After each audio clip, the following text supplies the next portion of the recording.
What's going on, guys? Mike on the mic here with Grizzly Talk Podcast. We got a super special guest here in the building. You guys might have seen him recently on the news, but we got Chito559 in the building. How you doing, man? Hey, I'm awesome. Thank you for having me, and I appreciate and hope we get my story out there and inspire and touch a lot of people. Yeah, no, definitely, man. I mean, just from like seeing your story like online, I was like, man, that's super interesting, and like, man, huge, respects to you for what you did and everything you're continuing to do to spread, that positive message. And so you kind of want to tell everybody who you are and what you do? Yes. So I'm Chito559. I'm born and raised in Fresno, California. And just recently, about 3 months ago, I donated a kidney to my father. And because of that, the recovery really hit. And for 6 weeks, you're pretty much on bed rest. And I decided to, need to focus on something because it's going to take a toll on you if you don't. Mm-hmm. And either way, I like video games. I was like, you know what? I'm going to try streaming myself play video games and see how it goes. And little by little, I was just out of curiosity, just keeping a tally of how much views I was getting day per day. And, first month I got 1 million. Second month, a little bit after the second month, I got 2 million. I was like, man, this is pretty cool. And just starting off, I'm not big right now. If I'm not big in the future, it's if I stay the same, I'm just going to keep on doing what I'm doing. And hopefully, my story helps inspire some others as well. Yeah, definitely, man. You can see the passion behind it. And I think that's what, drives the majority of things, and all the other stuff, it can always come after. Yeah. As well. So going like into who you are, like from reading or from seeing your story, and I know you sent me that one you did on YouTube, right? And that's kind of what gained the traction to be able to be contacted by the news and everything. What was that story like? Like, how did you get connected? So that one was kind of interesting because as it is, I was kind of doing my story. And then once I hit 2 million, and then, people, I would just get replies from sharing my story the first time. Like, I think my very first post on all socials was just, hey, I'm going to try out streaming. Check me out if you want, and let's see how it goes. And then started gaining traction. And then once I got to like around 2 million, that's where I started to, really realize like, man, this isn't just a side hobby. This can, at least inspire some others. And then between then, some of the biggest gaming creators out there in Fortnite, they got a hold of my story, and me watching them play competitive, and them getting a hold of my story and telling them that, I'm a legend, I inspire them. That really like touched me. Like, man, I used to, I look up to these guys playing and wish, I could be in their footsteps. And then them kind of encouraging me, kind of helped me push forward and just continue to do what I'm doing. And then after I got back to work and I was kind of almost fully recovered, I was like, you know what, I'm just gonna do a recap video. And then I posted it, and that stuff started to do a little bit better than my other stuff. So I'm like, you know what? I'm just gonna ping it to the news, see what happens, and I pinged it, and then the first one I got reached out to by KC24 and CBS, and that's what I saw. And it was actually surprising, but I got a call, and I was like, who's this? I thought it was a spam call at first until it had an actual caller ID, and I was like, you know what, I'm just gonna answer it. And then I was at work, and they're like, oh, we got a hold of your story. Can you come in at 11? And I was like, it's almost 10 o'clock. And I was like, today? And he was like, oh, yeah, if possible. And then I was like, sure, let me go talk to work. And then, I guess they wanted to see if my dad can as well. And my dad didn't return to work at that time yet. I talked to my work. They've been really supportive of everything I've been doing. And he didn't let me finish my sentence. And he was like, go. So after that, I met my parents over there, kind of took a tour around the news facility, and it was a first chance. It just really doesn't hit you, even to this day. I think once you start seeing the news articles, the videos, that's where it hits you, and then you start getting flooded with like comments and messages. That's where it helps you put a smile on your face, showing that you at least inspired a lot of people. And like I said, it's not about fame, it's not about gaming. I'm just gonna be myself, share my story, and if it touches and it inspires a lot of people, I think that's the biggest reward that any person can have. Yeah. Mm-hmm. I mean, we just met. We've talked a little bit, right, for like the last week or so. But I could tell you're a super grounded guy. Like, you're born here in Fresno, California, right? Yes. What was your upbringing like So that was actually kind of interesting story, and that kind of helped mold me to the person I am. But yeah, my dad, he's from Mexico. He came at a very young age. My mom's from El Salvador. She came at a very young age as well. And growing up, you know, they're the best parents I could have had. I'm telling you, I was, after a while, you know, church every Saturday, Sunday. After a while, you're like, man, is this every week? And, you know, that kind of helps put the principles around your life. So yeah, going to church every Saturday, Sunday help kind of mold you and try to be a better person. Mm-hmm. And yeah, I love sports. I love the Bengals. I love NFL, football, basketball, pretty much every sport you can think of. And yeah, that mixed with video games. We had, you know, PS2 growing up with me and my brother.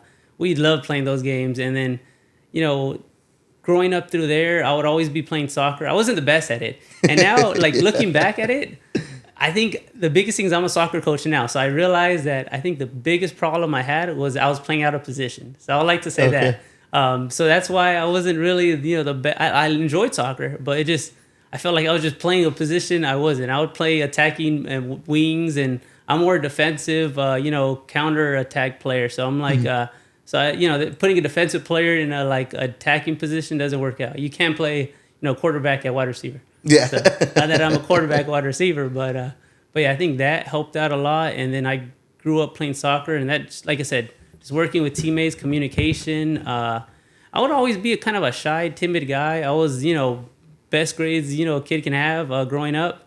You know, where'd you go to school? So, man, where'd I start? So my dad, he's an electrician, so he moved a lot around. Man, elementary schools, I went to Ann Leavenworth, Norseman, Holman, just to name a few. I actually went to Wardlaw over there in Vallejo, California for a year. Mm-hmm. So we moved out there for a year. Came back to Norseman. Then in middle school, I went to Wawona Middle School. Okay. Then I went to Duncan, a Polytechnical, and I went there my first 3 years. But my dad, he got a job in Madera my senior year. Mm-hmm. So my senior year, I went to Madera South, and I graduated from there. But the biggest thing is growing up, they would always be playing the sports and soccer. And the thing that sucks is that I really like basketball and I really like soccer. But if you know about sports, they're at the same time of the semester in school. Yeah. And as soon as I entered high school, I'm like, you know what? I had enough of soccer. I'm going to try out basketball. So with Duncan Polytechnical, now they have sports, but before they didn't. So you would play for your home school or you can play different schools. So I started off playing basketball at McLean, and Coach Tanner, he was really one that kind of, you know, pushed me. And he was my first coach I had in junior varsity. But he would, you know, like I said, I was a shy, kind of timid guy. He would really push you to tell you, man, those first days of practices, everybody was vomiting on the floor. He would push you, you know. That hell week, huh? Yeah, no, and suicides, and, you know, I think the biggest thing is that even just the simple stuff, like he would make us play without our shirts to be more confident, like simple stuff like that. Mm-hmm. And I'm telling you, like he would talk to us about basketball like it's life, and I think that was one of the things that like really like touched me as a, you know, high schooler, because you always look for those role models. No matter what age you are, you always had to have role models, and he's one of the ones that, you know, that kind of, you know, motivation and inspiration he gave me, that feeling I had, that's what one of the things that kind of got me into coaching soccer, because yeah, he kind of pushed you, and besides that, you know, my junior year, I went to go play for Roosevelt because I didn't want to play at varsity McLean because I would have got no playing time. So I'd rather play junior varsity at Roosevelt to get more playing time, and then Madera South, I had some ankle problems, so I didn't play over there. Man. And then afterwards, I went to Fresno State. And yeah, the biggest thing is that Fresno State, my uncle, he already had a soccer team.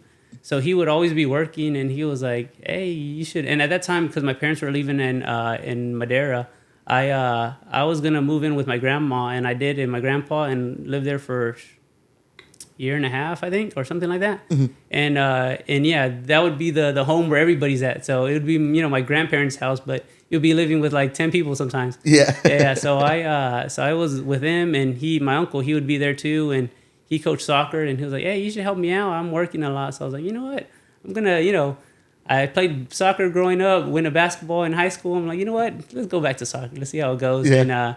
And yeah, I started coaching. Man, in 2017, I think. In So 2017. yeah, so it's been a while. Yeah, What year did you graduate? I graduated high school in 2015. 2015. Whoa, Yeah, so then we're the same age. Oh yeah, that's awesome. Yeah, I graduated Hey, 15 too. that's cool. That's cool. 15 on top. Yeah, And favorite number is number 15 as well. Oh, So, hey, my birthday is also January 15th. Hey, I'll remember that. Hey, I got you early, present. So, No, for sure. Hey, yeah. check out Chito559, C559, right? He's got a whole movement going on. He even printed this for me. I don't know if you guys can see it, but got Mike on the mic on the back, bro. So thank you. No problem. Yeah, I just, first made it as we could get to it a little bit, but yeah, this soccer team, and I was like, I need to make some shirts for these guys, and then like, I'm just gonna, just put it out there, see what happens. But yeah, the biggest thing is that, going to Fresno State, I would coach on the side, and, some of the kids I had were at, 6, 7 years old, and now, the oldest one's already graduating high school. So like, you see a lot of them grown up, and some, most of them are taller than me now. But yeah, I think that's the biggest thing is that keeps you occupied, and with school, going to Fresno State, and then I met my, wonderful wife, and yeah, like I can't ask for anything else. Everything in life has been good. God has been good. So I had amazing, high school and college experience. Then graduating from Fresno State with a civil engineering degree, and it was actually really interesting. But I interned at Lance Cashin, and the thing that I found interesting with that internship is they took a chance at me. The person who was there before, she was leaving for I think UCLA, but she was like, "Hey, you should apply." And then she gave me a little recommendation, and I was like, "Man, I have no work experience. I have anything." And the other thing that I found interesting, and everything happens for a reason, but like a week before that or 2 weeks before, I interviewed at a structural engineering company in Visalia. Oh, and wow. I got denied. I didn't get the position. So I was really bummed. And then, I saw this one. I was like, I'm just gonna apply. But not thinking much of it because I don't have no work experience. And yeah, they really liked me. They took a chance as an intern with no work experience. And then that was when I first started working there in 2019. And once I graduated, they offered me a position there full time, and I've been there ever since. So wow, man, everything happens for a reason. Everything right? happens for a reason. Yeah, I would be living in Visalia, if that wasn't the case. If you would have went the other way. Yeah. And then yeah, everything works out for a reason. They've been really supportive, really lenient. I work under Ed Cashin, and he's probably the most influential people here in Fresno, and just learning and working under him just helps you learn a lot. So after that. Yeah, life was good. I couldn't ask for anything else. I had a wife. We had a big wedding, grupo, banda, horses. Shoot, how much people did we have in it? We had like 8. We had a lot of cousins. I have a big family, a lot of cousins. Yeah. And we're like, man, who are we gonna choose to be our groomsmen and brides? What are they called? Brideswomen or bridesmaids? Yeah, bridesmaids. Yeah. So we're like, you know what? Let's just have everybody in it. Yeah. So we had like 16, I think, in total. Each? No, 8 and 8. 8 and so, okay. So we're like, we can't, if I only choose 3, 4, man, they're gonna hate me for life. So I was like, you know what? Let's just. And the other thing too, we're like the first ones to get married from like our age group, so that's why it was kind of big. And the other thing too is since then no one's got married, so I don't know. How long ago did you guys get married? 2024, right? 2024. So 2 years. So yeah, it was an awesome wedding. Like I said, it's memories you'll remember forever. Yeah. And then seeing all your family there, and that's the thing that sucks is nowadays it seems like you could only see family, at weddings or the worst cases when funerals happen. And that's why it's really awesome to see a lot of the family get together at that time. And like I said, 2024 got married. Like life really couldn't get any better. And then at that time, even during my wedding, my dad, he started dialysis. He had diabetes during that time. Yeah, or he's been having diabetes since he was 25. But the thing is, it started to progress worse and worse, and then he started getting on dialysis. So this new type, you can take it every night, and so he can continue to work. But it wasn't as bad. He didn't have to go to the hospital for it? No. This new one. It's from home. Yeah. So it's a pretty cool thing, but it helps with flexibility so you can go to work. But he would have to connect himself every night. But the only thing is then he can't travel. He can't do this. He can't, has to be home by a certain time and stuff like that. So it was getting him by, but little by little. And the things that, because I have my own room over there, but I live with my wife and her family. We got our own house. And then, So I would still go there, and that's the thing is whenever I'm at my parents, you can hear them coughing, or if I'm there at night, doing laundry, or if I gotta pick up something, you hear him coughing and you hear him struggling. But he's the type, he doesn't like to show it. You ask him everything, he's like, "Oh yeah, I'm good. We said he was in the military? Yeah, he was in the army, and it's actually interesting. But I lived in Germany for like a year and a half. No way. I don't remember any of it, but that's a fun fact you could say about yourself. Yeah. And my brother. You're probably too young, or Yeah. No, I was year, less than 2 years. okay, yeah. Yeah. Then my brother, he was like a couple weeks I think away from being born over there. So he jokes around like he would have knew German if he was born over there. I'm like, that's not how it works. By default. Yeah. But yeah, it's pretty cool. So that's he served in the military, and then going back to his diabetes, it just started to get worse and worse, and then little by little the dialysis wasn't working as much, so he was kind of building fluid. And he's had a couple hospital visits, a couple scares, and then I think it really hit when one time he went to the doctors, and then they're like, man, your kidney functions, they're down to like 8 or 9%, and that's where it hits you. It's like, man. Yeah. And then that's where he started looking into it, and they're like, we need to put you on the kidney on the transplant list. And then like he would tell me, he talked to the doctors to do your research, but sometimes it's 8 to 10 years to get one, and a lot of times it's people don't make it that long, and and that's the thing that really hits you. Is like, man, my mom, that's the guy that helped raise me, and that's where it really hits you, and then. And you guys, it seems like you guys are very, very close family knit, right? We're all really close. My, cousins, whole family. We grew up really knit tight. We have Thanksgiving, Christmas. 50 people packed to a room. It's So it's we're all really close, and that's where it hit you. Is that when thoughts start going to your head of oh, what can happen to him and this and that, and then of course the next thing was a transplant, and then he kind of put it out there like, oh, I need a transplant, and then. For me, it was like, it wasn't even a decision. He did. How did you? So that, because they kind of brought it up like, oh, you need to do a transplant. And then in my head, as soon as, the possibility and thought of like, oh, donating, I'm like, dude, I want to do that. Like, like it's not even a decision. Like he sacrificed so much for me, my brother, my whole family. And even he's the oldest one in his family. So helping raise, a lot of his siblings that are younger while my grandma, grandpa were working, like, all the things he's done for everybody in our family, and it's like it was a no decision. Like you got to help him out. If God gave us God gave us 2 kidneys, why am I going to be selfish and keep both of them to myself when I could help out my dad and give him one? And he's probably start having these thoughts of like not having your dad around anymore, and and the other probably thing, like not him getting to meet like your grandchildren, and his grandchildren and stuff. And then the other thing too that like hits me a lot too is that like my mom, just like because my mom's not working, so he's the one who helps provide for her too, and that's other things like, man, like even if he wasn't here, what happened to my mom? And then that's that stuff starts running through your mind, and then then as soon as I found out, what, I can do this, I talked to my dad. I was like, what, I'm down. Let's do this. Like I can help you out. And like I said, what did he say when you told him, hey, I'm gonna go get tested to see if I'm a Yeah, he was really happy. Like I said, he's not really, I don't know if it's the military background or the way he grew up, but he's not really emotional. You'd be lucky to see him in tears. So like, you could kind of see the happiness in his eyes, but, like if he's trying to hold in tears, but I think that's the biggest thing is seeing, the sense of hope. Cause like I said, his mind, I don't know what goes through his mind, but if he's just like, man, these are my, this is it. I'm going to leave my family behind. Yeah. So that's why, like I said, I donated kidney to him. I'm still in debt for everything he's done. So, and then we started going through, and man, it's a process. It's not like, oh, let me sign up to give you a kidney. Surgery a week later. No, it takes some time. And the biggest thing is that we had months of tests. And then the other thing too, for some reason, I was getting high blood pressure. And there's a bunch of tests going back and forth. And the other thing too, and some of it was because we had a change in doctors or the nurses. I think one retired, the first one we're dealing with.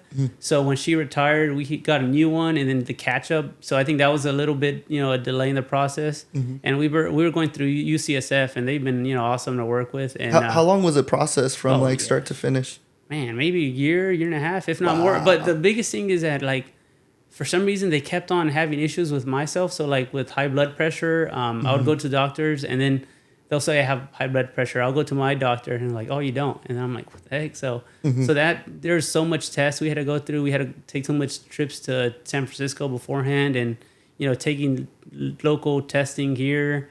And so that was a big process. And the whole time, me and him don't have the same blood types. So I was like, so in my head, and they even talked about it with the nurses and my dad, and the way we were thinking about it, it's called a swap. Or, if you have a donor and a recipient and someone else has a donor recipient, you can swap. So like if you're not compatible, you swap to someone else, they give you something to your dad. So it's like a kidney swap just to make, and it works with, if you got 2 people, 3 people, 4 people, they kind of do the math and matchmaking. Yeah, the matchmaking. So I thought that's what the process was going to be like. And then afterwards, they told I think they told my dad first, like, oh, we found a match. And yeah, then he called me and told me, he's like, oh, we found a match. And I'm like, oh, cool. And I was like, I'm going to still keep on doing my testing and this and that. And then I got a call a little bit later and like, you're compatible with your dad. I'm like, wait, what? And I was a little surprised, but the thing is, I don't know how it works exactly, but if he's O and I'm B, or if he's B and I'm O, I have the compatible one that works with different blood types. Oh, yeah. It's like a universal blood type, right? That's what it was. But I think the way we first heard it, we just, of course we're not the same blood types, but I think we weren't aware that I'm compatible with multiple blood types. Wow. And that's what helped me out. And like everything happens for a reason. If I wasn't the same, then, we probably wouldn't be here in the position we are now. But yeah, so I found out first, and then I told my mom and dad, I'm like, hey, I'm the donor. They got the call saying that they found a match, and it surprised me at first. And them, finding out more than anything, because like I said, my dad's not a really emotional person, but my mom, she's the exact opposite. Like my wife, she laughs, but I tell you, we watch Finding Nemo. 5 seconds in, she's already crying. So she was more emotional. She was like, "Oh, my 2 babies, her husband and her kid are gonna be, going through that." So I think that's the biggest thing is that you get a little nervous, but like after talking with UCSF and going through all that, you find out how successful most of the surgeries are. So it's not like it's 50-50. It's and because I'm his son, it was even higher percentage. But like, let's say it's, 95, 96%. With me and him, it would have been like success 98. rate, right? Yeah. There's always a small possibility. And that's what's always in the back of your mind is that small possibility. But yeah, after we found out it was a match, it was actually not too far out, like 2 months out, I think. We scheduled and, I kind of let work know ahead of time. And yeah, they've been really supportive. They said, take all the time you need. Don't worry about your paychecks. They're still going to come. And they were really, really supportive. And yeah, it seems like it was a snap of the fingers. And yeah, we're ready. I think we had to get there the night before for the surgery. And you just get, you get like the bubble guts. Like if you're going to, like playing a big game or going to a big event, you get a little nervous and a lot of stuff started going through your head. And yeah, we woke up. What time we wake up? Like 3 a.m. I had a post-surgery? No, the day of the surgery. Oh, the day of the surgery. We had to get there so early and then had a shower the night before, the day of. And you had to just wake up so early. So you're kind of ready, kind of sleep deprived. Kind of out of it, yeah. Yeah, and then, and man, it just hits you because you get there in the morning and then seems like it went by quickly, but like, then you're getting wheeled to the surgery room. And then, and man, there's a metal bed there. There's like, handful of people in the room. And yeah, I just remember like, and it's like I said, it just feels like it went by quick, but then you lay on the Is it like the movies or the TV shows? Yeah. And I was like, bro, I feel like I've seen these type of movies before. But yeah, no, like I laid on the metal bed there. There's a bunch of surgeons and nurses.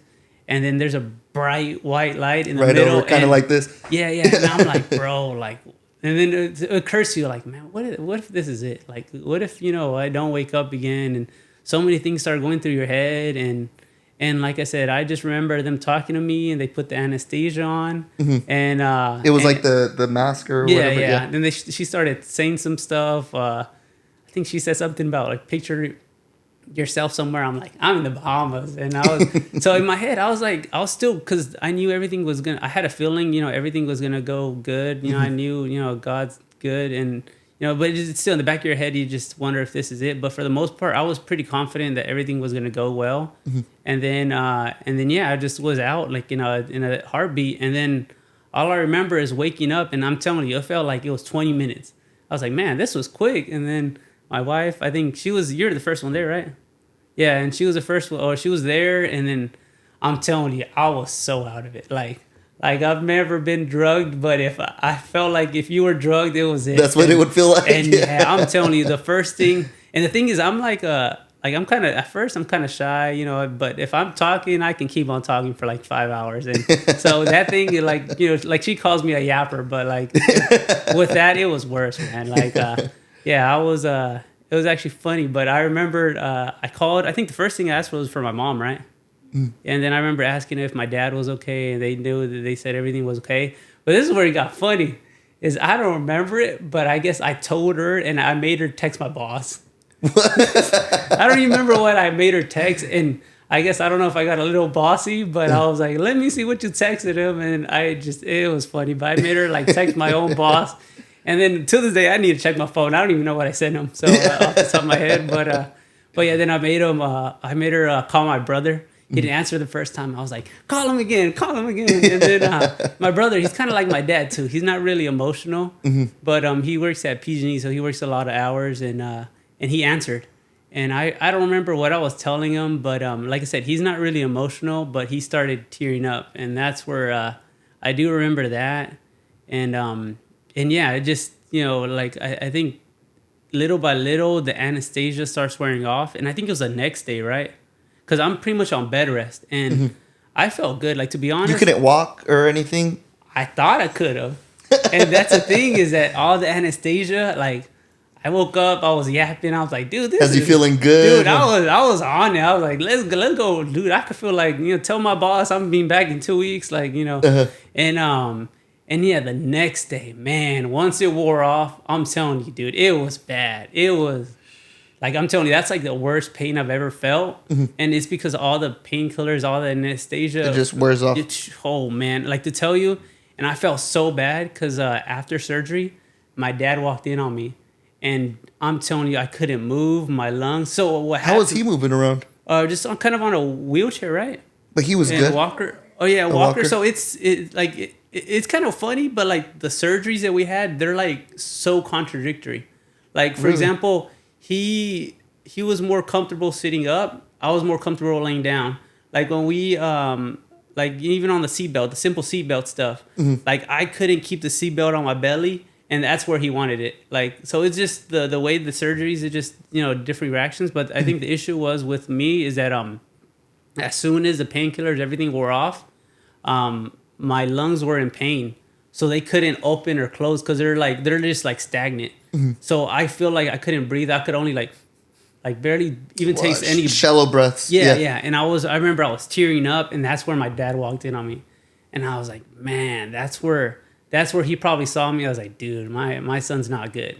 And I remember the social worker was there. I couldn't even talk. They had they put the oxygen things on my nose, and that's where so it was a lot of people that, coming in, and they thought, and for a second I was like, bro, this isn't good at all. And I found out just a little bit later, they just gave me the painkillers and everything, and I like nothing. So I think it was just more that the painkillers. It was the pain, like probably having your body in shock. And that's what it was. I couldn't breathe. I was in so much pain. And then since then, I recovered a little bit, and that's where I went to walk to my dad's room. And then that's the and I think it was my grandma or my tia, right? They got the video. Because the thing is, we don't, like I said, I'm not a big picture video guy. But my grandma or my aunt, they're right there on the bed recording when I walked in. I was like, oh. And then I look back at them like, dude, imagine if that video wasn't there, we wouldn't have that memory. But that's the one that, got on the news. And that's the clip that, that I feel like even me, like when I was watching back all the videos and stuff we had, that's the one that hit me, is that, we walking in and seeing my dad for the first time. Because I saw him, but like I said, I was in shock. I couldn't really I couldn't really acknowledge talk to him. Yeah. And I was just more worried about myself. And the biggest thing, I was so happy that my mom, I think she went to go get a coffee, right?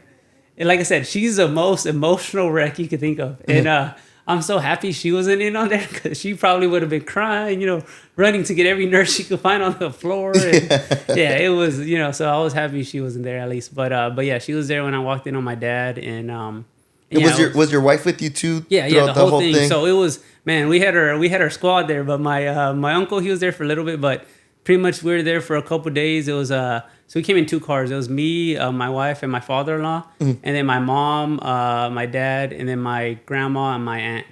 And, wow! So yeah, they squatted up for real. Yeah, we had a whole squad right there. So, yeah, no, and there was more people. My uncle and aunt were there too, but they had to leave. I think the day of, right, or the day after in the morning. Yeah. So yeah, it was. We were there for a couple of days, and to be honest, I thought I was. The hospital stay was gonna be there, be there for a while, but it actually wasn't too bad. The biggest thing is that like it just hits you even after the painkillers. It's like I said, it just like if you get ran over by a train, it's like your body, man. Like it just you can't explain it, but and you don't realize how much you need your stomach and your core until you can't use it. Like to tell you like to get out of bed, you'd have to worm your way out without moving your stomach and. It was so bad. And like I said, for 6 weeks, you kind of are on bed rest. So did you not do like too much research beforehand? Because you said, I'm going to be back in 2 weeks. Yeah. But no, it's because I think the biggest thing is that like, I was more worried that if the surgery wasn't going to fail or if it wasn't. Whether it was going to be successful or not. And that's the thing I was more worried about. But I had just had that, I think, just, acknowledgement and like, oh, everything's going to be good. And then the 6 weeks. And like I said, I'm not the type to take, work vacation, sick days. I just, I can't remember how many sick. I probably count them on my hand, if not more than 3 since I've been at my work. I've taken a sick day. So I just, I thought it was gonna be a piece of cake. And yeah, I just didn't know how hard it was gonna be until it happens. And even with the painkillers, even with everything, just getting out of bed, moving around, like I said, you could. I can't even. That was the worst part too, and that's what got me from like getting good sleep. I could only lay on my back, and I love laying on my stomach, on my side. I never lay on my back, like never ever, and I had to do that for the longest. And that's what kept me from sleeping. I would sleep for 2 hours. I'm like, dude, I can't no more. Like sometimes I would be just standing up, like sleeping, because I just couldn't like lay down on my back. And like I said, that kind of hits you, and then. To be honest, we weren't at the hospital too long, but like, because everything's good. They just checked, your surgery went well. Once, you can move, you got your medicine, you can go back home and you're pretty much on home rest or bed rest. And my dad, he had to stay at the hospital a little longer. But yeah, the cool thing is the surgery went well. And then, and like I said, I like keeping busy. I, sometimes 12, 13 hours at work. If I need to, I don't mind. Just keep me going. But man, I knew as soon as I realized man, I can't do anything. And as soon as I realized you know what, I am not going back to work in 2-3 weeks. Like I knew I was gonna take up some time. And like I said, I grew up playing a bunch of video games. And to be honest, I don't even play. Like I just got my PlayStation like what, a year or 2 ago? No, like a year now. So early last year, I think. So I played a bunch of video games growing up. I took a break when I entered college to when I got my PlayStation, which was like a year ago. Man, so it's not like I just got one too. Literally, I was like, I got to get ready for GTA. Oh, GTA, and that's the biggest thing, right? Yeah, because I used to play on a tablet a lot, and my cousins, they're the ones like, hey, hop on, and I was like, dude, I don't got my tablet no more. I don't play no more. And they Fortnite, right? Oh, Fortnite, yeah. So I would, man, that was a game back in the day. I was a tablet demon. I would, I actually looked it up. I'm like in the top. Beast in there? No, yeah, I know. I was in the top 1% of tablet wins. So no way. So I would play on a tablet. I would use like a claw method. So I would just, expand, I would set up my tablet pretty good, my controls and stuff like that. But then all my cousins, they would play Fortnite still. And I'm like, dude, I stopped playing that like back in like 2019 or something like that. So I was like, you know what? I'm just going to get a PlayStation just to play with them. And then, and I'll be the first to admit, I am not good. Like, to be honest, I just play for the vibes. I'll keep it entertaining, but I'm not good. Like sometimes when I'm playing, I'm like the least one amount of kills in the R squad. And yeah, so I started getting. We're gonna have to hop on a game. Oh, for sure. Hey, and I'll tell you right now about it. But pretty much, yeah, when I got the PlayStation, it was meant to play with my cousins. So I just got in. To be honest, I didn't know about OG mode, so it's like nostalgia because that's when I started playing it. like, season 1, and then I think once they, I don't know, what was it, season X, where they added all the water and boats. That's when I stopped playing. I was like, dude, I am not dealing with this. I just like the OG mode. And then when I started playing again, they had the OG mode. And I was like, oh yeah, let's play this with my cousins. We had 6 of us playing. So whoever had the 2 least amount of kills, hey, you're out. Like, you get the boot. Out. Yeah. So we'd always play like that with my cousins. And then that's where I started getting into it more. And then to be honest, like I said, I like sports. So I actually forget about the casual stuff. I love like watching competitive. Like, you don't think about it, but there's Super Bowls for that stuff. Yeah, and, it's huge. No, it's huge. And it's the EA. No, it's called FNCS. FNCS. And then they even got like an esports World Cup. So they have a whole World Cup for the esports, and Fortnite's one of them. So that's the biggest thing is that, like, watching clicks. They'd have these huge viewing parties with like Aussie, Faxity. They don't even play the game. All they do is just watch people play the game. So it's like this big old viewing party. So I would love watching that stuff because, to be honest, you think of, it's a kid's game, but like just watch one of those matches. That thing gets intense. No, it's fun. It's fun. Yeah. And like I said, I think the biggest thing is that like I stopped playing from like 2019 to like when I got my PlayStation. So I had like a whole gap. So as soon as I started playing again, it like gets you nostalgia, takes you back in the day, and that's why I like it a lot. And then the biggest thing is that I like. To be honest, I don't like playing solos or duos. I like playing with squads. I like playing with multiple people. With friends. And that's pretty much all I do now. But you like playing? I think most of the clips I saw, you play build, huh? Yeah, I play build. Yeah, okay. I think first started off with no build, but the biggest thing is that like I said, I took a gap, so everybody is crazy good at building. Yeah, that's what I can't play build because So I think and that's what the thing that like since I had a bunch of time, I was like, you know what, I'm just gonna start playing build. Even before then, I was like, that's the only way I'm gonna get better. It's like, you get to learn how to swim, just throw yourself in the deep end. Like, it's gonna make you swim. Yeah. So going back to like, my recovery, I would always be watching that Fortnite competitive stuff. And that's where it hit me because that's all I could do was YouTube. I could only watch that stuff. And I was just, man, I remember I looked at my screen time. I was 22 hours a day, just on my phone, 18-hour days. And because that's all I could do and I can't sleep. So I'm like, you know what, I'm just gonna be on my phone. And that's where it hit me, like, mainly at the hospital. I was like, man, if I'm going to be gone for like 6 weeks from work and only on bed rest, I'm going to try, I watch these guys. I'm like, I'm going to try streaming, see how it goes. Yeah. And, how'd you get your setup going? So that's where, because I had 20-hour days on my phone. So you just do so much research. ChatGPT was my best friend. Like, dude, I would do so much research. And to be honest, and this is for anybody, your best friend you can have is your notes section in your iPhone. My notes section is filled with stuff. I just started putting stuff down. I'm like, I want to start streaming. So what I need? I was like, I need this. But like, to be honest, like, I didn't know how easy it is to stream. Like, to be honest, you have a PlayStation. I could set you up to stream in like 20 minutes. No way. Yeah. Just straight off my PlayStation? Yeah. And that's the thing I didn't realize is that PlayStation is already built in with Twitch. So you make a Twitch, you link your Twitch with your PlayStation, you hit go live and you're live. And that's it. Wow. It's like, and that's, I think, holds people back is like, and even me, like I said, I played video games growing up. You watch these people, I'm like, man, it'd be cool to be a streamer, but like, I got to spend $2,000, $3,000. You got to buy a PC, but you don't need a PC. You could, like I said, I play on controller or on PlayStation. That's all you need. You just sign in, link the Twitch, go live, and you're good to go. The biggest thing is because, like I said, I had a lot of time on my hands. I'm like, if I'm going to stream, I'm going to go all out and see how it goes. So I was like, the biggest thing is Twitch. That's the main thing you stream on. But to this day, across all views, Twitch is the lowest because it's so hard to grow on Twitch unless you're like I said, I just hit over 100 followers like on Twitch, and that's hard. Yeah. And like I said, like every stream, I would get a couple people follow here or there, but like if you get a couple every stream, like even if you average 2 people a stream, that's 50 days of streaming. That's like I said, it's hard to get people to grow on there. So I was like, you know what? For sure, YouTube. I already had a YouTube because I coach soccer, so I had all my soccer clips. I'm like, you know what? I'm gonna stream on Twitch. But the other thing too is, anybody that has Android, YouTube's already built in. YouTube's like the biggest app out there in the world. Yeah. So I was like, you know what? If I'm gonna stream on Twitch, I'm also gonna stream on YouTube. So I got like a free website.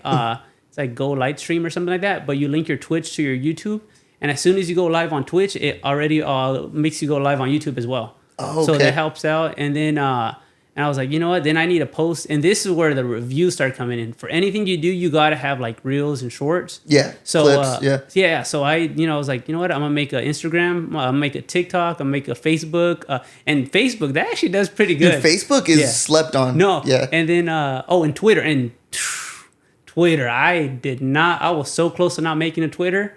I'm just telling you, I looked right before I came. I'm at 1.7 views on Twitter. Just Twitter. Just Twitter, yeah. Man. And it's crazy because everybody, or it's mainly depending on what you go on, but like for me, like the Fortnite competitive and all that stuff, everybody has a Twitter. Like, people mark their drop spots, people show results on there, and then that goes into a little bit where I started getting some views too. But like I would post everything on the other thing too. I'm still mad. I'm like shadow banned on TikTok. So what? Yeah, I don't know what happened. You were cussing at some little kids on there or something? No. So what happened was I made my first TikTok, and I think a day or two later, it says I was banned. I'm like, I just made one post. So and then because I was banned, I was like, I'm gonna make another TikTok. So I just made it with the underscore. So Chito559. So I have the TikToks, Chito559 and then Chito559 underscore. And that the underscore one, that's where I would post stuff. And then I started getting stuff taken down from it. I'm like, what am I doing? And I don't know if it's just like the algorithm detects like the shooting and like, oh, we got to take that down. That's violent. Okay. And so I think that's why, because like I'm telling you, my first thing I posted, I got like 7,000 views. And then even to this day, I could bring it up. Sometimes I get like 0, 1, 2. So I'm like, I'm shadow banned. There's no doubt about it. Yeah. And like Facebook. So out of all my platforms, TikTok should be the greatest because of about how much people use it, but like that's easily like the lowest, like the lowest performing. And yeah, that's the thing is I went all out on all platforms. I started and you don't realize it, but like I only streamed to like 0 or 1 people for like a good amount of time until I started getting some people to follow you. So you started telling your story while you were streaming? So the thing is, my first upload on all my platforms was my story. Like, oh, I'm gonna try, my story. I think I made a video or something like that, and then that was like my thing I had pinned for the longest. And then like I started posting, just small clips. But the biggest thing is that when it first started, like I said, Clicks and Faxi, they're one of the biggest, Fortnite people out there. They came across it on Twitter, and that's where Twitter comes in. Is that like everybody? That community is strong there too, like I said, right? yeah, 1.7 views on just Twitter, and they came across it, and they gave me shout outs on their stream, and then that got attention, and then like I said, that lasted like a week or so. But the thing is, everything moves on quick. So I was like, you know what? Now, okay, my story passed. Now try to, let's start streaming and making clips. So that's what I started doing. And for the longest, and like I said, Twitch is the hardest to grow on. And even then, sometimes to this day, if I don't post that I'm live, same thing. It'll be 1, 2, or the people that I always play with. I have a group of friends that we always play with. And yeah, the biggest thing is that you would stream for like, I don't want to overdo it, but I would stream for like an hour, 2 hours. And in those 1 or 2 hours, I would take the clips from those and post them on all those social media accounts. Yeah. So that's what you do. So the main thing is you don't have to grind out, 10-hour streams to get famous. Stream an hour, get those clips and post them on YouTube Shorts, Instagram Reels, post them everywhere, Twitter, Facebook, TikTok if you're not shadow banned like me. Yeah. Like so I would just take those same clips and recycle them everywhere. And then like I said, I had a note section where every day, every morning, I'll take the amount of views for everything, and like it was cool to see it like move like exponentially. Yeah. So like I think it really hit me was like, oh, I don't even know how many days in, but then I got to 100,000. I'm like, man, this is pretty cool. Yeah. Yeah. And then I was like, you know what? Let's go 200, 500,000, then 1 million, and then it's like, man, this is so the biggest thing is like everybody kind of knew me in the Fortnite kind of community. Like not everybody, but like a lot of people knew me because of the story and stuff like that. But then it was cool to get views by just my content. Yeah. Just like the thing with me, like I said, I'm not the best, but what I like doing is playing squad fills. Everybody that streams usually plays by themselves or with their buddies. But I would go in by myself. I would queue in with 3 random people. Okay. And then hey, some of those people were funny. And to the day, a lot of the people follow me on on Instagram, on all these other platforms. And like, and yeah, it to be honest, it wasn't about me. It was about like just interacting with other people and then making them, be a part of the clips I post. So that's what was a cool part is so many times, like I said, I'll be the one with the least amount of kills, but but just joking around, other people being funny. And the other thing too is that like I said, you think it's a kids game. I'm telling you, I can't remember how many times I played with people that are like way older than me. Same. And that's the thing is that when we play, it'd be cool because there'll be like, people of all ages, like I said, I try to be family friendly, but when you play with different people, but like I said, the biggest thing is that you get all these different people from different ages, from different countries playing together. And I even met like a rapper. He was a rapper from Tennessee. Oh, and I'm no like, way. dude, you're on the wrong server. You're playing in California, and he was complaining while it was laggy. I'm like, dude, he's up and coming, rapper from Tennessee. So it was pretty cool. Then I came across some guy that was famous on TikTok, and that was early on. So he was the one who told me, hey, make another account. I made the other account, and that one got shadow banned as well. But you just come across different people, and then I came across a kid. I guess he was a professional. What's that card game that everybody plays? Rocket League. Rocket League. I don't know. Yeah, but that's a really popular game, and he was super famous on. I looked him up on TikTok because he said everybody says they're famous. You looked up his TikTok. He was actually a professional player that has a salary to like an organization. Wow. So you just come across a bunch of different people, and that's what I made my content around. Is that squad feels with viewers. Let them So many times I'll post something and then people will be like, oh, that's me, or, that's the, and then I had a Discord server. So we have our own group of people, and I think that's what kind of started everything. And then with me going back to work, that's where I realized, like, to be honest, I was just doing it as a side hobby, like not to get big, not to get famous. Like I said, even to this day. Just for fun. Yeah, even to this day. If I get big, I get big. If I stay the same, I stay the same. If I, just don't grow at all, I don't grow at all. I'm just doing it as a side hobby. And just, like I said, you got to keep that work, life balance. Got to spend time with your wife, your family. You can't be streaming all the time. You don't want to get burnt out doing one thing. So I just do it as a side hobby. If I have time for it, I have time for it. But most of the time I try to be live, 3-4 times a week, and then just post, if not every day, every other day. But I try to at least post one thing a day. Yeah. And then that kind of got me going. And then with me going back to work, I kind of just was thinking about like, I should just do a recap of everything. And that's where I started going through my phone, and that's where I made my YouTube video, like a documentary. Yeah, and that one that you sent me, right? Yeah. And then that's the one that, like, it really didn't hit me. Like I said, I was just doing it as a side gig to keep me busy. But man, when I made that, I got emotional. It just takes you it just takes you back. Yeah. Like, even like I want to talk about growing up, so it just, all that stuff, growing up, you backtrack it, and your dad and everything you went through in the hospital and stuff like that. So it just takes you through everything. And that what got me really emotional. So as soon as I posted that, and that's the other thing too, to be honest, in the other, just a side topic, but like I noticed, when people want to do something on any social media platforms, the best thing to do is just stick to one topic and just go with it, because the algorithm knows your audience and it just helps you go like that. Like if you do podcasts, do nothing but podcasts. You don't want to mix it with, and that's the thing what I was doing, and that's why I was just trying to be me, just be genuine. So many people tell me like, gaming, keep it separate. IRL, keep it separate. Sports, keep it separate. But I'm like, dude, I'm not going to have 3-4 accounts on different managing platforms. all of them. I'm like, you know what? To be honest, and that's to this day. Like I said, I don't care about how much followers I have. I'm just gonna put everything on my social media platforms. If it helps out, it helps out. If it doesn't, it doesn't. But yeah, it just it helps out the algorithm when if when you're it doing knows gaming, what kind of content you're going to be putting out, right? And it's like for example, like if I have nothing but gaming content and I post IRL thing, people that are watching my gaming thing aren't going to care too much about RL. Yeah. So that's what messes up my algorithm. I feel like if I did one thing, it would probably help me grow faster. But to be honest, I don't care. I'm just going to keep everything on one account. On you want to do what you want to do. Yeah. And then, but the thing is, I noticed as soon as I posted that one started doing really better than all the other ones, just on views on YouTube. And then, then I realized like, I posted on Facebook, then it got shared a couple of times, and then, a lot of people started noticing it.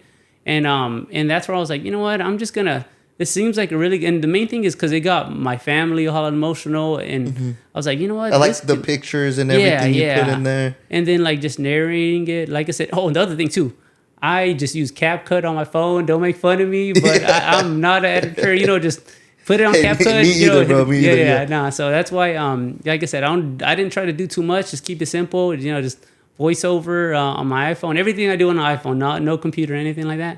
And then after I posted that, I was like, you know what? I'm just gonna ping it to the news and see what happens. And I pinged it to the news. And then I got a call during work, and that's kind of what I mentioned is that they wanted to. They were like, "Hey, come quick." Yeah, and that was quick. And the other thing, it was supposed to be on.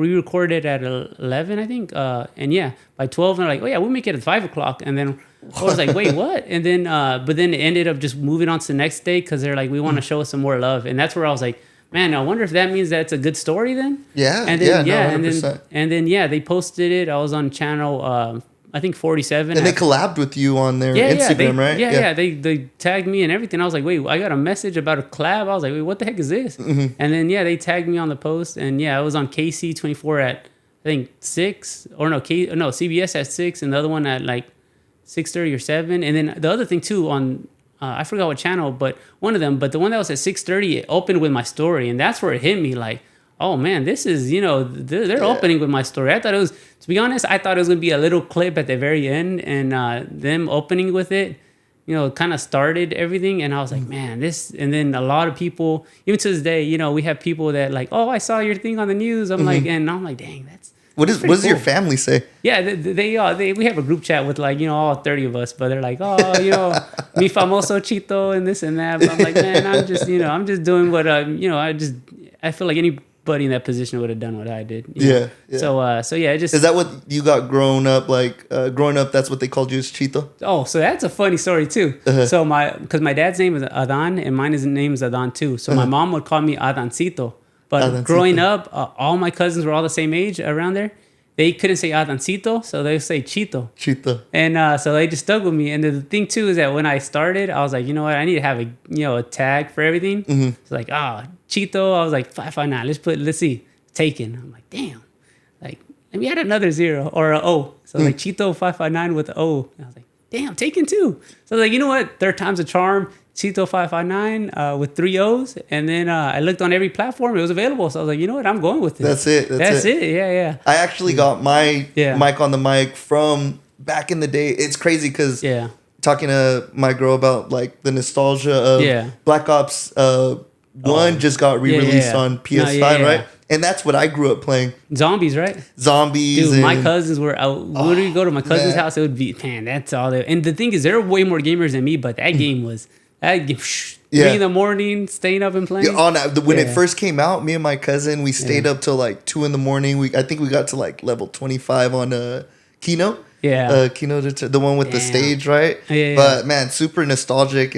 But that's how I got Mike on the mic, because whenever I would hop on, my cousin, we would get on multiplayer. And they'd be like, "Oh, Mike on the mic, Mike on the mic," and it just stuck. And then ever since, that's a good name, man. So that's a pretty cool story. I feel like every person should like make a video about their name or something like that. How they got it. Like so many people, they had to come up with their usernames somehow. Because in Mexican households, it's like everybody gets a nickname. Oh no, right. So I was like my Chito, cousin, my cousin, his name's Gordo, and he's just as skinny as me. Gordo or Flaco or It's funny. They call me Flaco a lot. They call you Flaco. Yeah. My godson actually, he's mainly who I play with. Like he hits me up all the time.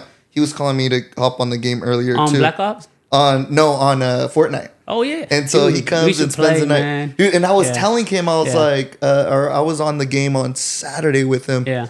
And he was like, "Oh, are you gonna have any podcasts this week?" And I was like, "Oh yeah, I'm gonna have Chito559." He's like, "What? You're gonna have Chito?" He's like, "I follow him." And I was like, "What? No way!" I was like, "I'm gonna have to send him a video, bro." Hey, for reals, man. Hey, let's play. Like I said, I play with so many people, like anybody, because like I said, starting off, like I, first people on, that's who I play with, and then after that we rotate. So like if there's 6 people on, I'm like 8, 2, and the other thing too, hella times it's me the one having to sit out. So no, but it's cool because I have like my coworker, I play with him. He's around my same age, and then I have people I coach soccer with, and then some kid. I'm telling you, I don't think he's even 10. that guy's a demon, man. Yeah. That guy, he be joking around, but dude, he backs it up. That guy's good. I like talking smack on there too. So. Oh yeah, no. We be playing because there's these creative maps, so you could play in pubs. Dude, we go in there with my squad of 10, and we be smack talking so much sometimes. And but it's fun because like to be honest, like you can ask anybody, any girlfriend, any wife. Would you rather be playing games? Do you have your husband playing games or going out, partying out at the club? And drinking? Yeah. So that's a cool. Even I think you went to a group of Frontera concert, right? Yeah. I was just there this weekend. She went too, and in my head, I was like, too? It was good, huh? Yeah. It was good. I would have went if I knew more songs. I only knew like 3-4 songs, but the biggest thing I was like, you know what? See ya, I'm gonna be streaming. So, paid me to go. Oh yeah, she paid. I was like, you know what? I'm gonna get you the tickets. And the thing I like doing too is, and it's fun, but I be doing like giveaways and stuff like that. Mm-hmm. And those streams are the funnest because what I do is let's say $30, I would just do a battle royale game, or do a reload game and an OG game, and then right after I'll give out the winners. Yeah, all these people are all hyped in the chat, and bro, let's do a stream and I'll give away $50. Dude, that'd be cool, man. Yeah. And then the thing is that you just post it everywhere and you get people to join and this and that, and it's pretty fun because I mainly do it. At first, I did it was just to like get people to follow. So I was like, hey, follow me on Twitch, YouTube, and then just repost my post. Mm-hmm. And but yeah, most people that joined already follow me. So it's like it's not like I'm getting any followers, but I just like just like giving back. Spend like if I do $30, I'll give 3 people $10. Like and yeah, I don't know what they do with it, but yeah, it's just cool. It's just cool. Yeah. So I like doing that kind of stuff, and then. And then the other thing too, because like I said, I coach soccer, so that kind of goes into like my next thing is that like besides the gaming, I could kind of go out again. And all these soccer kids I had, they wanted me to start playing soccer again. Mm-hmm. We used to go by Fresno Leones, and now because I was like, you know what, because growing up you always see FaZe and this and that. Yeah. I was like, you know what, I'm gonna make my own. I was like, C559, so Chito559, just C559, and then I was like, I'll make my own. And then I was like, you know what, if we make a soccer team again, let's just call it C559. Yeah. So I was like, I'll make a little phase and just for the most part, most of them are like the soccer players I have. Mm-hmm. But to be honest, like people started joining from other places. Like there's a guy from Canada that plays like Brawl Stars.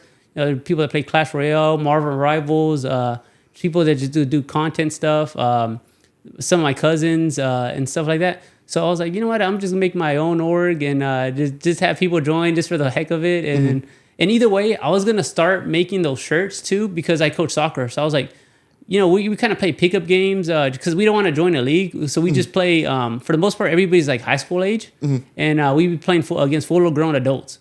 So I was like, you know what? I'll just make some shirts for anybody who wants one. And then I was like, yeah, if I'm ready, I bought a presser, printer. I'm just start selling them, and mainly for them. I was like, hey, give me an order. I'll give you $5 commission. Yeah. Hey, hit them up for the shirts, man. These are clean, super good fit. Only $20 too, man. Only $20. Yeah. They make the guns look big too. It's a good. Yeah. Hey, and to be honest, it doesn't even have to be CCF559. I put on there. I think when I read it, my wife told me, I was like, I kind of worded that wrong, but. Anything in the front or back that you want, just let me know and I'll just put it on there. Oh, dope. Yeah. So because even then, like a lot of them are still high school age. So even if they want to put like Edison Soccer and then their name in the back or whatever they want in front or back, I'll just put it on there. Mm-hmm. And so it was kind of like just, I already have it. So I'm like, why not? Not trying to make a whole business out of it. If 20, like I said, I don't want to make, overprice anything, but just $20. And I was like, hey, but if you guys give me an order, $5 commission, I'll just sell it for $25. Let them keep $5 for every order they get. And hey, 10 orders is $50. If someone brings in 20 orders, that's $100. Yeah. So exactly. So just stuff like that, and then like I said, I play with we play against adults, but I play with a group of kids I grew up since like 2017 coaching, and like it hits you like, to be honest, like the best part of coaching was what was that, 2 years ago? But a lot of the people I grew coaching, they're from Southwest Fresno, so we'd play at Fink White Park. Right, okay. like where's that? Where's that by? 168 and 99. Right where there's that park along 99. Oh, okay. Yeah. So we grew up playing there, and then the biggest thing is that I think it was 2 seasons ago, but Edison won the D1 Valley Championship. They played against a powerhouse Clovis North team over here. Yeah. And I went to Clovis North. Oh, you did? Yeah. And their soccer team is stacked. But the thing is, even then, like everybody thought, oh, Clovis North is winning it again. And some guys from Southwest Fresno went up there to Clovis North and won the D1 championship. And man, I'm telling you, there's a good chunk of that team that I've coached. Yeah, so that's the awesome part is having them win. Valley Championship. They went to Fresno City Hall, and then they got recognition. And seeing them, a lot of them going to college now, since the oldest ones just graduated. But there's a lot that are still sophomore, juniors, seniors, and that's the rewarding part. Is that and the thing with me, I don't charge to be on the team. I just even since 2017, I just do everything I do, even to this day. Everything I do is just for fun, for my hobby. I don't try to make money off anything. You could easily be like, hey, to be on the team, $20 per player per month, and you make your money. Like even one time, I remember one time I had like 4 or 5 teams. We had 100 players under the team I had. So over 100 players? Those practices were brutal. We would make a military style, 40 people in line, blow the whistle, whoever in the back goes to the front. Those stuff were fun. And I'd play, these games and scrimmages. Even my wife, she started under 6? Under 6? Hey, I'm not to hate on little kids, but dude, I can't. I like the older ones better. The older ones, because the older ones you can actually talk to you, they can understand. The little ones, man, I remember they just all rush the ball at the same time. Yeah. Hey, to make it worse, I remember one time a butterfly came by. Everybody forgot about the soccer game and just started running towards the butterfly. So so that's but the cool thing is that like I feel like those memories that you have with those people growing up, they can look back at it. Like kind of going back to my high school coach, man, and the other thing too, he's a varsity coach over there at Sunnyside with the girls. For basketball? And he actually offered me if I could be his assistant coach. No way. But I was coaching soccer at that time, and I was like, oh, I can't. I coach soccer. So I still was coaching soccer, but that's the cool thing is him just reaching back out to me. I follow him on Instagram, and it's awesome to see the stuff he's doing out there. He's been a really influential part of my life. Just he's the one that I feel like if it wasn't for him, I probably would have never got into coaching. And then him just kind of being a role model for me in high school. That's a kind of same thing I want to do with like some of the players I coach. Yeah, it sounds like the impact he made on you. Like you're able to take that and now leave that impact on all these kids. Yeah. No, and that's the biggest thing is that you try to be a role model. I think right before one of the players was like, "Hey, what'd you go to college for?" He's my cousin too, but he just stuff like that. And then it's like I want to be like you type of thing. So it's just, and to be honest, forget about money, forget about anything. Just do what you want to do in life. If you have a hobby, do it. Like if you like doing podcasts, do podcasts. But you can't be like, oh, I'm gonna go into brokerage because I want to make so much money. Like you got to enjoy what you do, and that's why like with me, I love my job. I can picture doing it for the rest of my career. I love playing games here and there. But then again, I'm not going to be burnt out playing games 7 days a week. Yeah. But if I have time, I'll play. If I like coaching soccer, I'll coach and get games whenever we need to. Like I like watching sports, watching video games. So I do that. And anything you do, just find what you want to do and just do it. Because and the other thing too, just do it. Because like I said, so many times, like I'm not 15 anymore. Like you grow up, I want to do this, I want to do it. Like time is money. Just do it. Just do it. Yeah. And just don't let any excuses. Like with me, I don't have a PC. I don't have a webcam. I just link my PlayStation. I'm good to go. Throw some headphones on and So that's the other thing too is that don't let things hold you back. Like if you wait for the right time, might not be a perfect time. Just do it. Everybody starts somewhere, and that's the biggest thing. Is I think just doing what you want and then.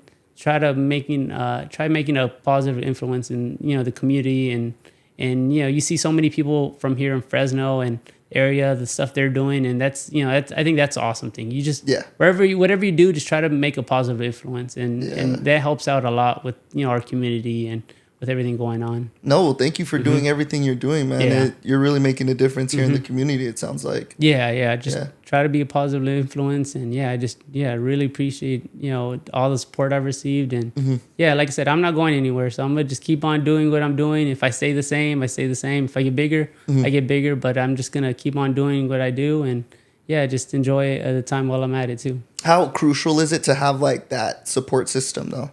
Like you have your wife, it sounds like it helps you out a lot. And that's the biggest thing is that you don't want to force yourself to do something that can take away from yourself. Because like, to be honest, if I didn't have a wife, I probably wouldn't be, where I'm at now, because it just helps balance you. It always helps you find a partner. Like, for example, like I said, sometimes I'm like, I don't want to do this. She encourages me to stream, like, hey, jump on. And that's the other thing too. The sacrifices she does for me, you want to reciprocate that. And it's 100%. like, once you find that partner, it's, it's just like yin and yang. It's like, peanut butter jelly. Like, so the thing is, like, I find funny is that I coach soccer. She's the one recording with a drone. In my head, I'm like, I know you hate that so much, but right after I'll take her out to eat. And same thing, like, bailes. I'm not the best dancer, but I'll go out there and try, if there's bailes, we'll go, sometimes if we go out, with her friends or anything like that, I'll go too, even though, it'll be better staying home, streaming, playing with, some people, but nah, she's sacrificed pour into for each you. other, right? Yeah. And that's the biggest thing is that, like, and the other thing, and that's why her parents have been together for the longest. My parents have been together for the longest. When stuff go bad, you can't quit. Like, you just, you get through it, you work, it seems like, with marriages and this and that, like, a year later, a lot of people are together no more. And that's the thing is that you got to just keep a strong head, look forward. And if stuff go bad, don't just give up, just work around it. And, gotta go towards the same goal. You guys are on the same team, right? No, same team, and that's the biggest thing is that if she supported me, I gotta be supportive of her. If she sacrifices for me, I gotta sacrifice for her. I just can't have everything my way. She can't have everything her way. You gotta find the middle ground, like, Segun. So, segun. Nah. So that's a cool thing is that you just gotta find that balance and just you've done right when you look back every morning or at the end of every day or wake up and just realize like, hey, I'm happy, life is good and God is good. Yeah, God is good. Everything happens for a reason. Like I said, it's stuff, sometimes you go through hard times, but it's, what defines you is how you come out of it. Like, for example, like I remember just going back to a previous conversation, I was going to get an internship at Visalia. I was really bummed that happened. And now, I'm working for, one of the biggest developers in Fresno. And that's huge. That's really awesome. And that's the thing is you can't just look down or be bad, just be negative when something bad happens. You just got to look forward and everything happens for a reason. Yeah, exactly. Even if in the moment it seems like it sucks. Yeah. And one question I didn't get to ask you is, how's your dad doing now? Oh yeah, he's like I said, he had some minor complications, but he returned to work last week. Way! Yeah. So he's an electrician. So I think the biggest thing with him, he told me, is that going up the stairs. Yeah. So just because he's not used to it, but yeah, he's he slimmed down a bit. He was never like crazy big, but like he's slimmed down a bit. He's like I said, he's an electrician, so he goes up and down stairs a lot. Sometimes getting in crawl spaces and stuff. No. Yeah, or not too much because with him he's like he works at like a winery, so they work on big machines. Cool thing is it's not too bad, and then they're kind of on call, so they're not like working 24/7. Just as stuff come up, as things come up, yeah. So he's I talk to him every day. He's doing really good, and now he can finally go out. Before he can't go to the beach, he can't do this, he can't do that, but now he can. So just me, and to be honest. And you too. I can't feel the difference. Like I said, I still feel it. And the other thing too, those surgery holes are like this big. Like, it's crazy how they get in there, right? So I think they make 4 holes. They kind of put some air in you to kind of blow it up, and it's like a mini C-section, like right around your underneath your belly button. But it's not bad at all. Like you can feel it sometimes, but for the most part, you feel just the same. But I think with this, it kind of opened your eyes to life more. And even myself, like. Before we go out to eat a lot, even though it doesn't look like it, but we go out to eat a lot now. She and that's the other thing too. I like going out to eat. She's like, nope, there's food at the house. We're eating at the house. Yeah, so that's hay frijoles en la casa. So that's the cool thing is that just eating a little bit more healthier now. Even like before, I didn't drink soda a lot, but now I just try to drink water. And it just opens your eyes to like you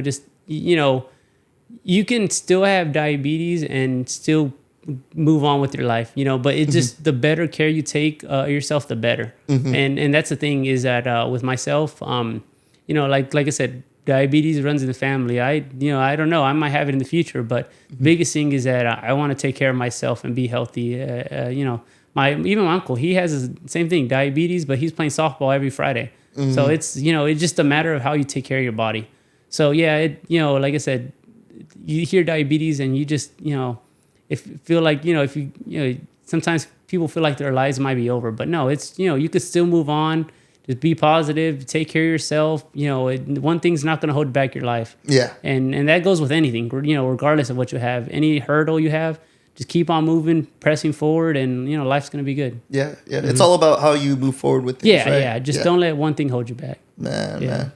No, man. Well, so much respect to you, man, and everything that you're doing. Yeah. I definitely applaud you. I applaud your parents, man. They did a great job with you, man, and your family. And I wish nothing but more blessings and, you know, to God to keep on looking after you as well. Yeah, man. yeah. No, I really appreciate it. And then, yeah, appreciate the opportunity to be on here and share our story and hope. Yeah. Like I said, all I'm doing is just sharing my story, being, you know, best person I can be, and hopefully it, you know, motivates or touches some people as well. Yeah, definitely. Yeah. I can look up to it. I'll tell you that. That's good. That's one person. Yeah. Let's go. Hopefully so many more people see. You want to give any shout outs? Man, where to start? Huh? Nah. But yeah, main thing, my parents, my dad, mom, brother, whole Garcia family, the Blanco family, my wife, Montaño, Guzman's, everybody between, my work, you know, Coach Tanner. Yeah, man, that guy changed my life. And he, you know, you don't think about it, but yeah, he changed my life. And and yeah, everybody that's been a part of my life, friends, family, people I play with, people that support me online, just all of the above. Yeah. Awesome, man. Awesome. Well, hey, make sure you guys give this guy a follow. You want to drop your handles at Chito559? Yeah, Chito559, Twitter, Instagram, TikTok, Facebook, YouTube, Twitch, all of the above. But yeah, CHITOOO559. So many people will say they can't find it, but it's because they look up the zeros instead of the O's. So 3 O's. Okay. 3 O's. But yeah, but no, and same thing. This guy right here, you know, like, comment, subscribe on YouTube. I'll give you shout outs on all my handles too when it comes out. And yeah, I really appreciate it and really appreciate the time. No, 100%. Yeah. Make sure you guys go show this guy some love. And if you guys like this video, make sure you like and subscribe and drop some comments. Throw some W's in the chat, right? But we will see you guys on the next one. Much love. Peace. All right, see you.